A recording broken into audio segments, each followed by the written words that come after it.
এই অবিচার চলতে পারে না। দেশটা অবিচারের রাজত্ব হয়েছে, অনাচারে, ব্যভিচারে। এটা কি বিচার হলো? আদালতে এই যে হাজার হাজার মানুষ আসতেছে, তারা কি পায়?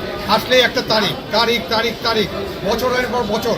এইটা কোনো বিচার ব্যবস্থা হতে পারে না। এই বিচার ব্যবস্থার অবশ্যই সংস্কার এবং পরিবর্তন হতে হবে। বিচারকদের মানসিকতার পরিবর্তন হতে হবে। স্বাধীন বিচার চাই, স্বাধীন বিচার চাই।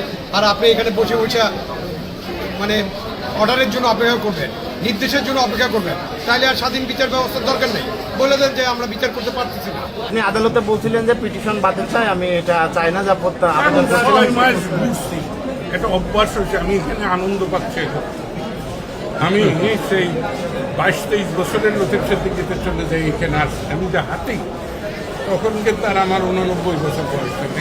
এই আনন্দটা উপভোগ করতে চাই, সেই জন্য আর আমি ওটা চাইলাম না। এটা তো আপনি স্যাটায়ার করে বলছেন, মানে না। আমি আন্তরিকতা পরিহাস বা উপহাস করি না।